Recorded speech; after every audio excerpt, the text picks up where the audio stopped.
What's up, Broncos Country? Look, family, there's something happening with the Broncos offense that needs to be talked about urgently. The victory against the Eagles was epic. It was thrilling. But when we look closely at what went down in the game from our wide receivers, the conversation gets a lot more complex. There are guys delivering everything on the field. There are guys doing the basics. And there are players who... Well, let's talk about this calmly because the debate is heating up.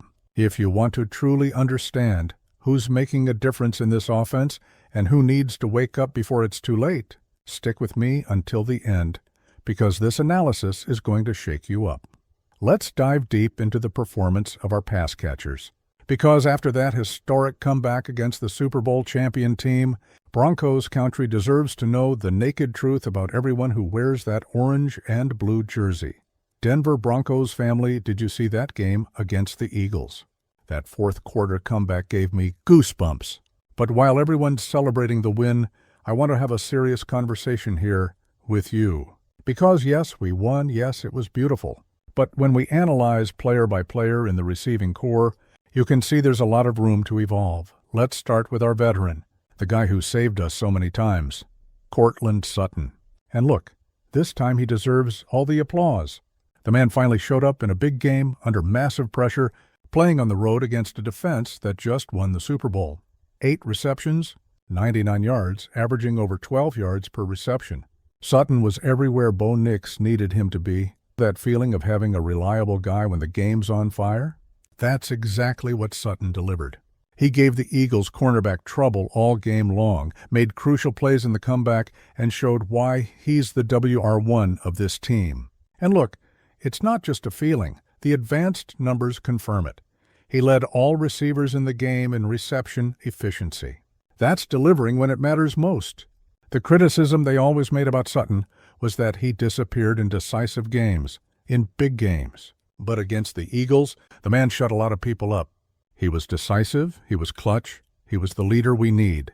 And the best part is that he's stringing together a sequence of consistent games. It wasn't an isolated flash, no. The guy is building momentum. He's growing in the championship. Now, let's talk about young Troy Franklin. The kid is doing quiet but extremely important work for this offense to function. 3 receptions, 35 yards, numbers that don't seem like much on paper, right? But then you remember that he was the one who converted the 2-point conversion that gave the team the victory. Seriously, Broncos Country, is there a more clutch moment than that? And it doesn't stop there.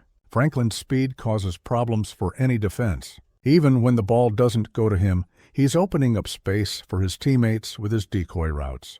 That doesn't show up in the stats, but anyone who understands football knows the value of that. Franklin is in his 2nd year.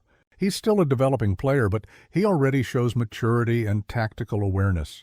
Sean Payton trusts him, plays him frequently, and the kid responds on the field. He's that type of player who will only improve as he gets more experience, more chemistry with Bo Nix, more understanding of the offensive scheme. The future is bright for this young man. Then we get to Marvin Mims Jr. And look, here the conversation gets complicated. 2 receptions, 10 yards. Numbers too weak for the talent we know he has. But is it all his fault? The answer is no. The bigger problem is the lack of opportunities. Mims is explosive, he's dangerous with the ball in his hands, he's the type of player who can change a game with a single play. But if he doesn't get chances, if the scheme doesn't create situations to put the ball in his hands, it's hard to shine. Against the Eagles, he had good average separation from defenders, continued being a threat that the defense had to respect, but the opportunities just didn't come. We can't panic about Mims. Every player has quiet games. It's part of it. The important thing is that he continues being an important part of the game plan, continues getting targets, continues having chances to do what he does best. The talent is there. It just needs volume to show up. And then comes Trent Sherfield Sr. 1 reception, 15 yards. But let me tell you, the guy was efficient when called upon. His reception was on a spacing route, and he still gained significant yards after the catch. The problem is that he ran only 4 routes in the entire game. Sherfield isn't the guy who's going to be the protagonist of the offense, but he's one of those utility players who can show up in specific moments. Payton uses him in different ways, not just as a receiver, but the veteran has already shown in preseason and on previous teams that when called for the passing game, he delivers. He's an extra trump card in the deck, a versatile piece that adds depth to the roster. Now it's time to talk about the elephant in the room, Pat Bryant. And look, family, this is going to be a controversial conversation because I know a lot of people love this kid, but the truth needs to be told. 22 routes run, 0 targets, 0 impact in the passing game. His only highlight was negative, a penalty on a pick play that cost the team important yards. Since he was drafted, Bryant became a sensation on Broncos Country social media. Everyone talking about how he'd be Sean Payton's next great receiver, comparing him to league stars, filling him with expectations. But where's the production on the field? The only consistent praise Bryant gets is for his blocking in the running game. Great, it's important, but man, he was drafted with the 74th pick in the draft. We don't take a receiver in that position just to block for the run. We expect a guy who threatens defenses, who's a weapon in the passing game, who makes the quarterback trust him in crucial situations. His only 2 receptions this season have been on slant routes. 2. Even broadcast commentators are already making fun of it, saying they don't know if the kid can run another type of route. This is concerning Broncos Country. This is a real problem that needs to be addressed. It's not about being against Bryant. It's about having expectations compatible with where he was chosen in the draft. He needs to evolve in the passing game, needs to show versatility in route running, needs to become a reliable target for Bo Nix, because otherwise, what's the point of using a valuable pick on him? Look, I really hope this changes. I hope Bryant proves he's more than a blocker, that he develops the complete game and becomes the receiver we all expected him to be. But so far, to be honest, he's been disappointing, and that's the summary of our receiving core after that unforgettable victory against the Eagles. Sutton shining and showing leadership, Franklin fulfilling his role and growing, Mims needing more opportunities, Sherfield being the utility guy who shows up when called, and Bryant. Well, Bryant needs to wake up. If you're true Broncos country and want to stay on top of all the analysis, all the debate, everything that happens with our beloved team, subscribe to the channel now. Don't miss any video, any analysis, any play from our Denver Broncos family. It's quick. Hit that button and turn on notifications to get all the updates. Now let's talk about the big picture here. The Broncos offense won that game against the Eagles with a heroic fourth-quarter comeback, but it was way too difficult. The team struggled to finish drives all game long, faced a physical and well-coached defense by Vic Fangio, and only managed to put all the pieces together in the most critical moment. Bo Nix is evolving. He's creating chemistry with the receivers. He's gaining confidence. But the reality is that this group of wide receivers still isn't performing at the level we need to compete for the playoffs. Is there talent? Yes. Is there potential? A lot. But potential doesn't win games, family. Consistent production wins games. Sutton needs to maintain this high level week after week. He can't just show up in big games and disappear against weaker teams. Franklin needs to continue expanding his game, continue gaining confidence, continue being that reliable option he's already starting to become. Mims urgently needs more volume, more targets, more chances to make a difference. And Bryant? Bryant needs a serious conversation with the coaches. He needs a clear development plan, needs more varied routes in his playbook, needs to show he can be more than an elite blocker. Because otherwise, honestly, he's going to end up being considered a wasted pick, and that would be really sad. The question that won't go away is, will Sean Payton adjust the scheme to better utilize the talent he has available? Will he create more opportunities for Mims to explode? Will he force Bryant to expand his repertoire? Or will we continue seeing the same pattern, with Sutton carrying the piano on his back while the others remain supporting actors? Another thing that needs to enter the conversation, the chemistry between Bo Nix and these receivers. Nix is a rookie. He's still learning the league. He's developing timing and connection with each of his targets. The more time he has with these guys, the better it will get. But the receivers also need to do their part, run clean routes, be in the right places, win the ball battles when it comes their way. And look, we can't forget that we're talking about a team that spent years at rock bottom, years rebuilding, years trying to find an identity.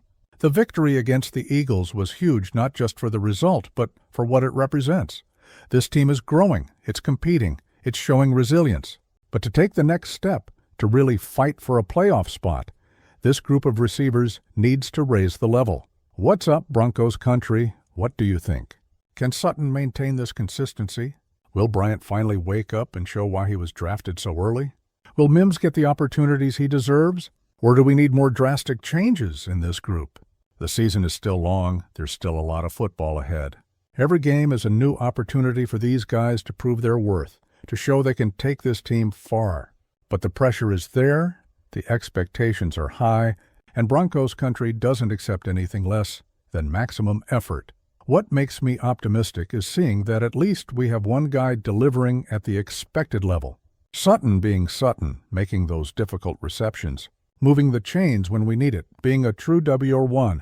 If we can get one or two more guys producing consistently alongside him, this offense really takes off. Franklin has all the profile to be that second guy. Young, fast, smart, hungry to grow. If he continues on this development trajectory, soon we'll have a duo of receivers that will give any defense in the league a headache. And if Mims gets more volume and manages to show that explosiveness he has, then we have a trio of receivers that makes any offensive coordinator smile. But the necessary adjustments need to happen. Payton is one of the best play callers in the league, but he also needs to be flexible, needs to adapt the scheme to the players he has available, not force players to fit into a scheme that doesn't favor their qualities. And as for Bryant, look, I haven't lost faith yet. It's early in his career. He can develop, he can expand his game. But the window of opportunity doesn't stay open forever. At some point, if there's no production, other guys will take his place. That's how it works in the NFL. Either you deliver or you sit on the bench. What I know is that this victory against the Eagles was special. It was a turning point for this team. But now we can't get comfortable. We can't relax. Every game from here on out is a battle. Every drive is an opportunity. Every route is a chance to make history. The Broncos receivers need to understand this and respond with excellence. Broncos Country is here, cheering, vibrating, supporting, but also demanding. Because we love this team too much to accept mediocrity.